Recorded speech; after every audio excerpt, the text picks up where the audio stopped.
Welcome to Real Money, Real Experts, a podcast where leading financial counseling and coaching experts share their stories, their challenges, and their advice for helping people manage money in the real world. I'm your host, Rachael DeLeon, Executive Director of the Association for Financial Counseling and Planning Education, or AFCPE. And I'm your co-host, Dr. Bell Carlson, an Accredited Financial Counselor, or AFC, and the President of Financial Behavior Keynote Group.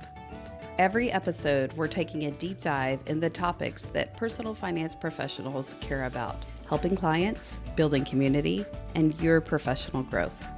The opinions of our podcast guests are their own, which means that their stories, views, or lived experiences may differ from yours or mine. However, the one thing you will always find on this show is a common thread.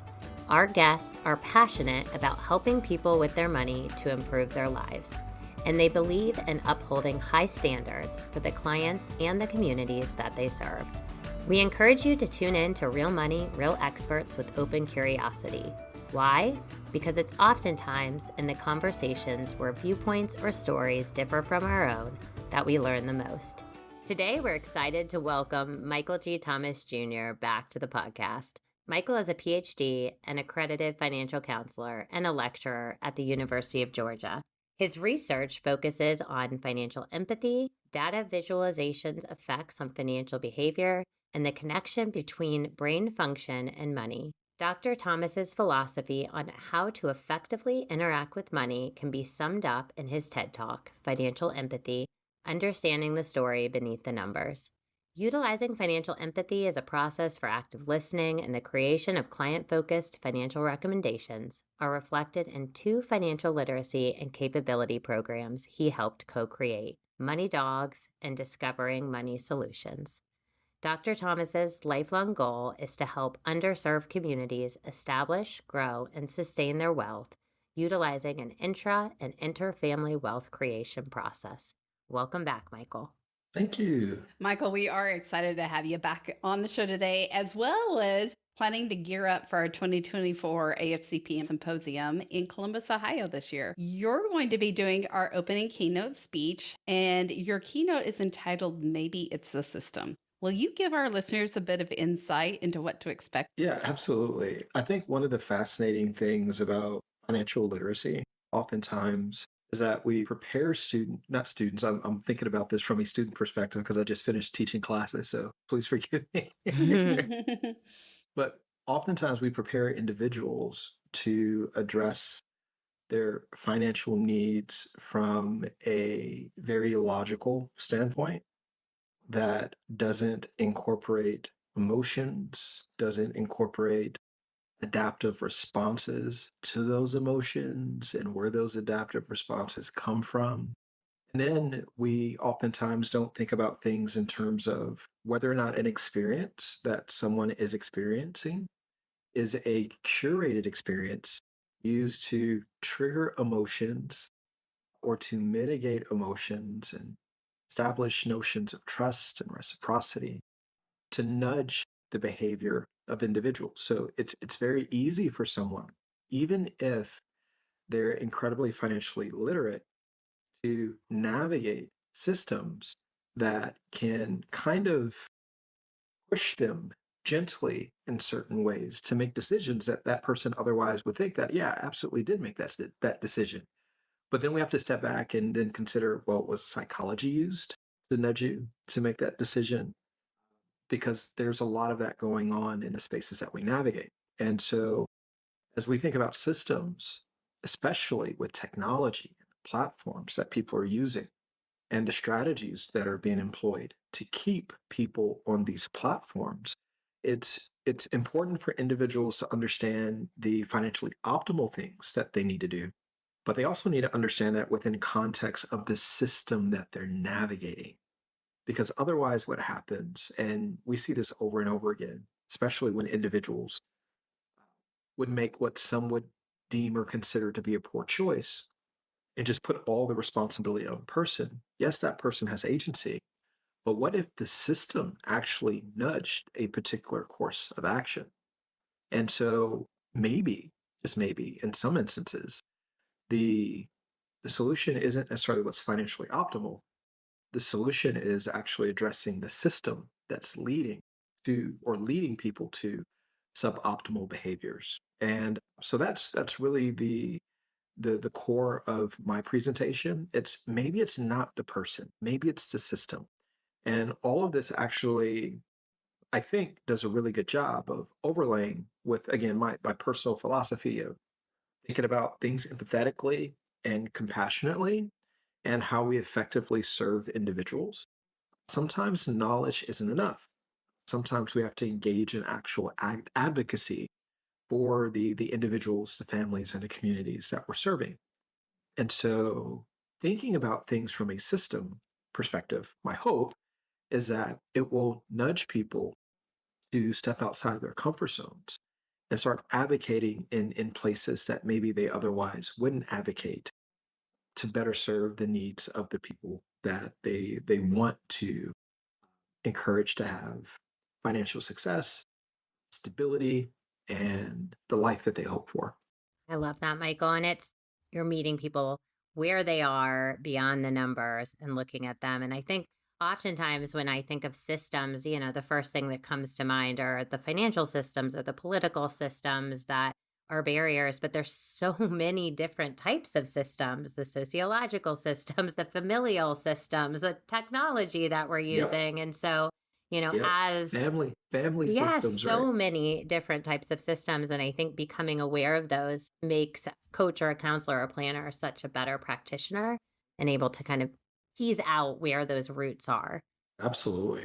And I think that the biggest system of them all are the technological systems, more specifically the apps that individuals are using and engaging with on a day-to-day basis. Actually, it was a few days ago, I asked my class, how many hours are you spending on your phone? Mm. And more than half of the class, 5 hours or more a Yeah, I day, don't want to Wow. answer that question. right? I take the fifth. So so if you're consuming information on an app that's been curated to keep you on the app, you have to understand at a certain point, it's not just you, it's how the app was designed in order to keep you there. Right. So what I think happens is that ultimately when you realize that, oh, it's the app, it's not me, now we're not operating in a shame mindset, Mm. right? And hopefully we can say that, oh, well, maybe it's not me. Maybe I need to remove this thing from my system in order to more effectively engage in my goals and the things that I aspire to do.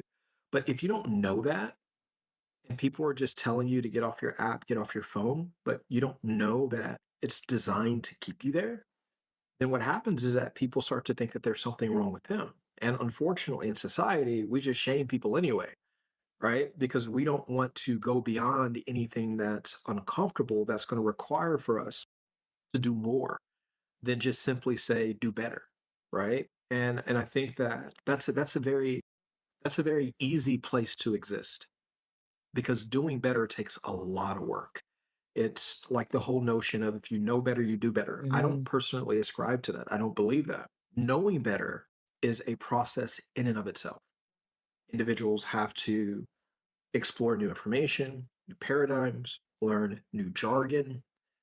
If there's mathematical things associated with it, then learning the math, understanding it, conceptualizing it. Mhm. And then once you've gotten to that point, now we have to develop the necessary habits to actually do the thing that we just learned about. They're two separate skill sets. So again, when it comes to understanding that something, when we understand that about goal attainment and goal achievement, then again, it's easier for people to say, okay, it's not all me. This is what the journey actually looks like. And again, we're not engaging in self-guilt and shame, and we're still likely to take those next steps to achieve our goals. And that's really what I'm trying to get at. So if it's for our clients who are thinking that maybe it's me, maybe it's not you all the way.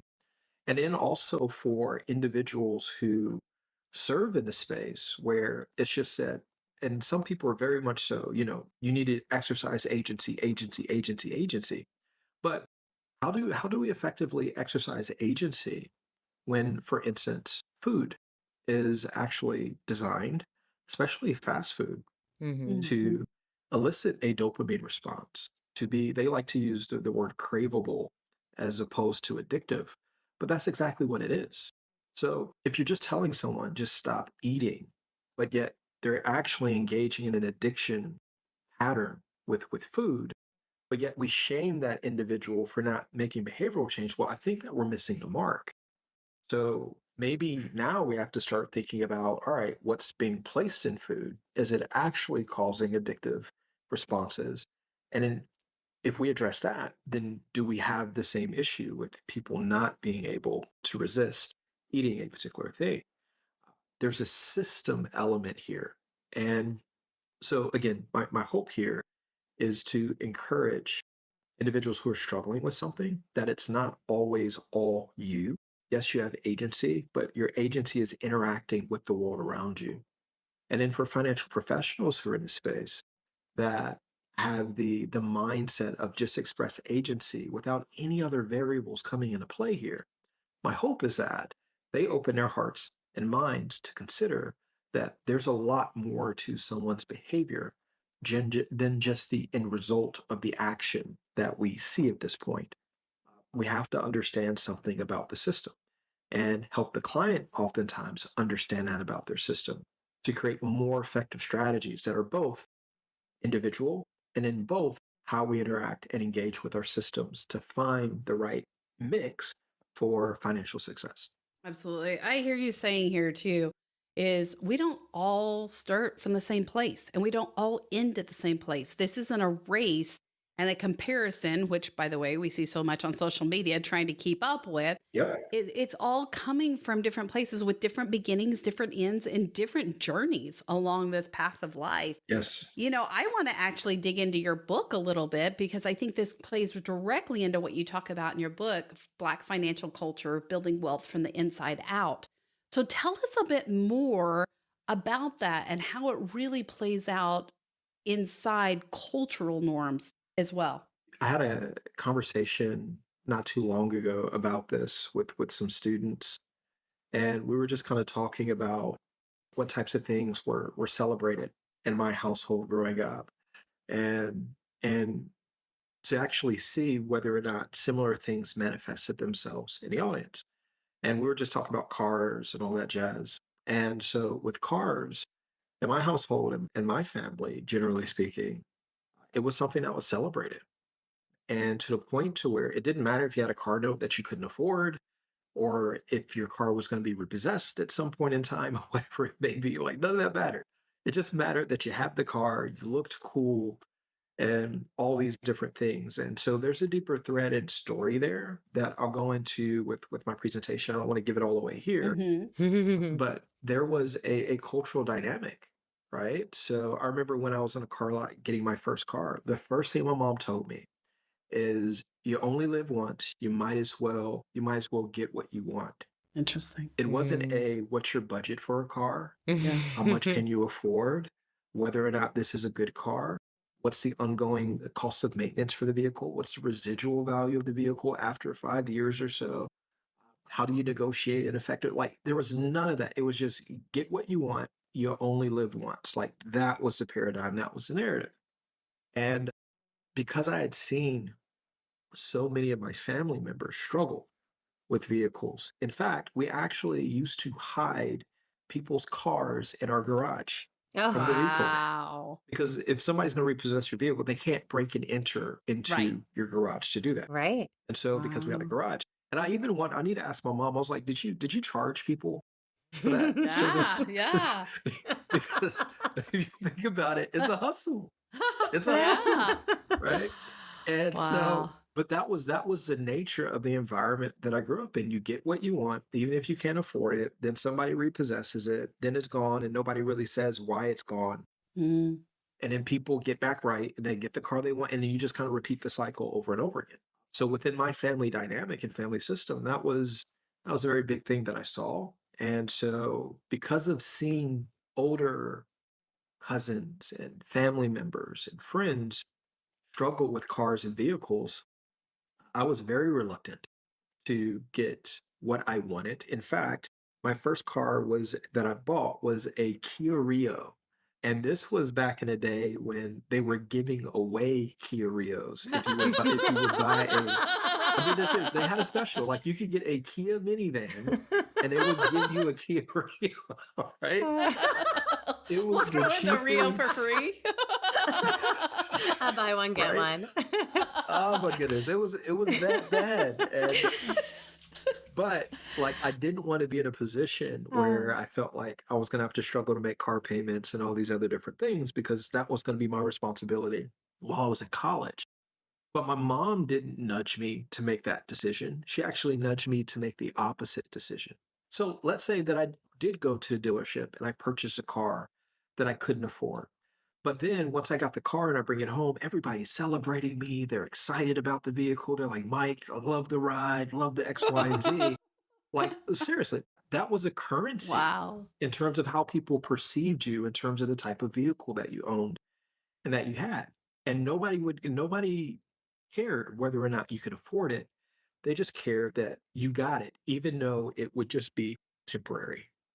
And so me making that decision early on was one where I was going against family norms or things that I had seen because I didn't want to struggle. And that had been so much of our reality up to a certain point was how do we navigate struggle? And I just didn't want to endure that. So that's kind of like a way of kind of thinking about family systems and how what's celebrated and promoted within a family from the outside looking in could be perceived as a suboptimal financial choice. Why would you buy that car? Why would you spend that amount of money? But within my family system, within my social capital network, I'm being celebrated for something that somebody on the outside could be criticizing me for. But if I don't exist in those external bubbles that are beyond me, I'm not hearing those voices. I'm not hearing those narratives. I'm not hearing those messages. And then also, if this also releases oxytocin in my brain because there's a sense of social connection that's associated with having things and stuff, well, then that then ultimately can become an adaptive response. Where if I have stuff, that means family shows that they love me more. That's a system thing. Now we're talking about internal systems in the way our brains are wired in terms of a response that we may be craving and desiring. And then our adaptive response is to do these things because that's the only way that I feel seen. There's just always like these deeper things that unless we unpack them and explore them, we can actually be providing the optimal financial advice, but not in the context of the right situation. Michael, I know you well enough to know, let's take this car analogy a bit further because you no longer own that Rio, but you own a car that you have driven for years and maybe Yeah, even close to a decade. So I yeah. think this is so interesting and fascinating that it's not just about your past, but it even plays into your present and future decision making as well. Can you kind of take it from there? I have a 2005 Toyota Camry, purchased it in 2007. So Panda is older than my oldest child, quite honestly. Yeah, yeah. And I have 335,000 miles on Panda. Ooh. Wow. And so, and to be very honest with you, I've actually been spending a lot of time thinking about my relationship with Panda.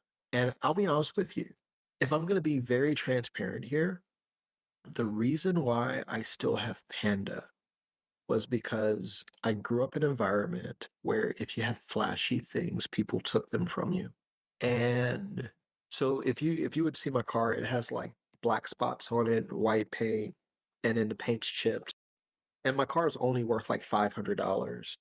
And to get a really good paint job, it would cost like $2,500 or $3,000, and I can't justify making that purchase, quite honestly.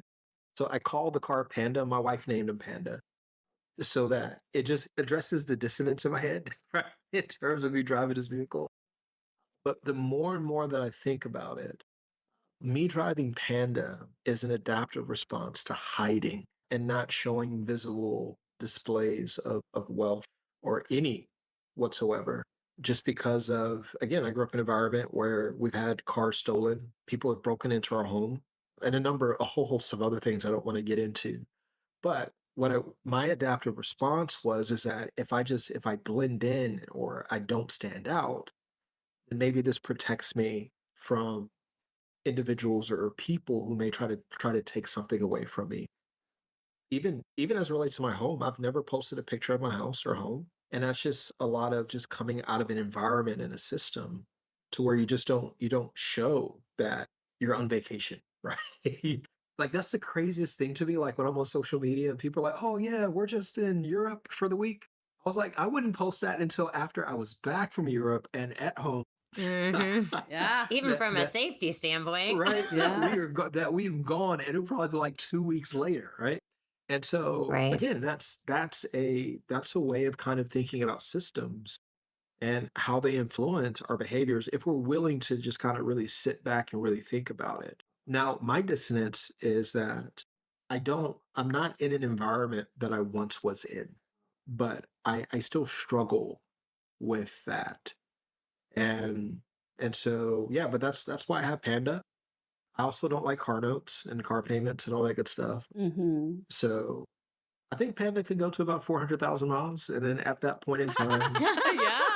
at that Yeah. Good point, luck. at that point, I will then consider getting a new car. But even now, as I've been looking at vehicles as a potential replacement, Uh-huh. I struggle with potentially having something that's ostentatious or that's flashy or signals some degree of success or wealth. And I'm not sure if that's ever going to go away. It's just something I will have to lean into to step out of my comfort zone and just trust that I'm navigating new seasons of my life. Michael, I love that. And I feel like anytime I have a conversation with you, you're so open and vulnerable in a way that always makes me feel connected and sort of breaks down barriers in itself. And so I feel like your teachings help others come from a place of empathy and understanding and curiosity.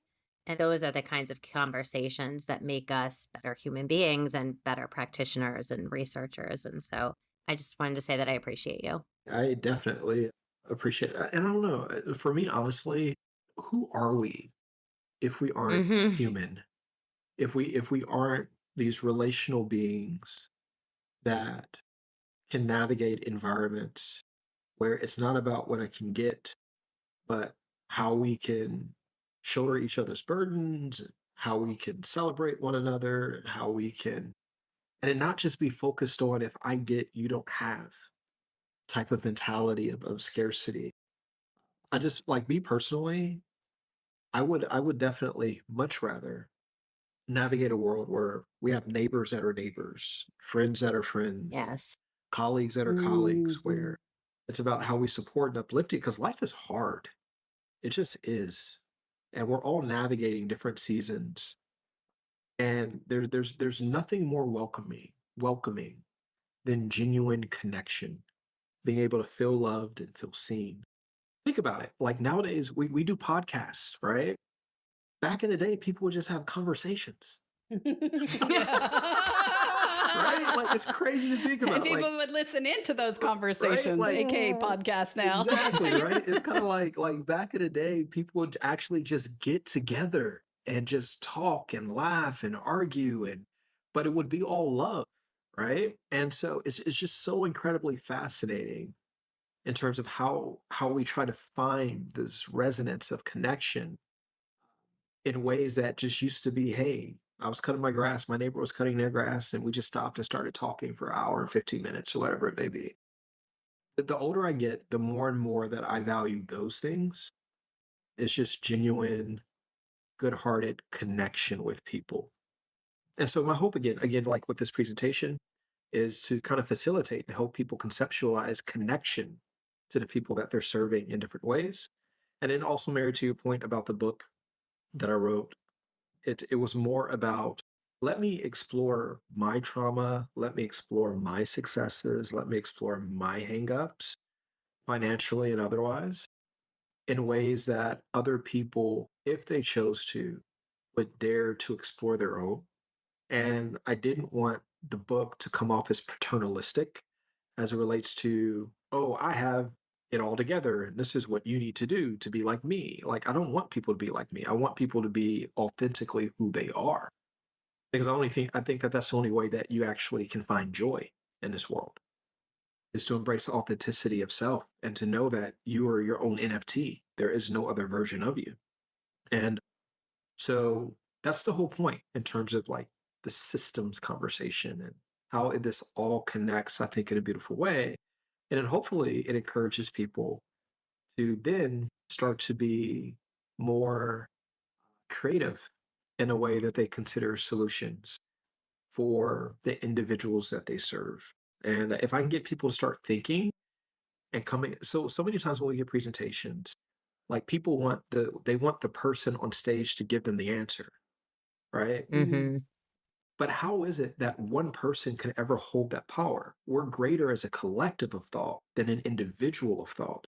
So the way that I'm going to be presenting this presentation is not necessarily giving people the answers, but maybe nudging people to think differently. So we as a collective, like 500 people, can come up with a better solution than I can by myself. So I don't want to be a sage on the stage. I just want to engage in a thought experiment where we consider things that maybe we don't consider to inspire people to think differently, that then the collective, the AFCs who are doing the work day in and day out, engage in their strengths and abilities and creativity to then ultimately create solutions. And so that's my hope with the presentation. I hope it lands. We'll see. We'll It will. see. I think that's the beauty of the symposium. And I think, I think people come to learn from others around what things that have worked and what have not, but they also come to have their minds opened and to start to sometimes it's asking those questions and getting us to think or talk about something different. That is what leads to these kinds of system changes Absolutely. and creates, opens up our work as advocates within the field as well. Absolutely.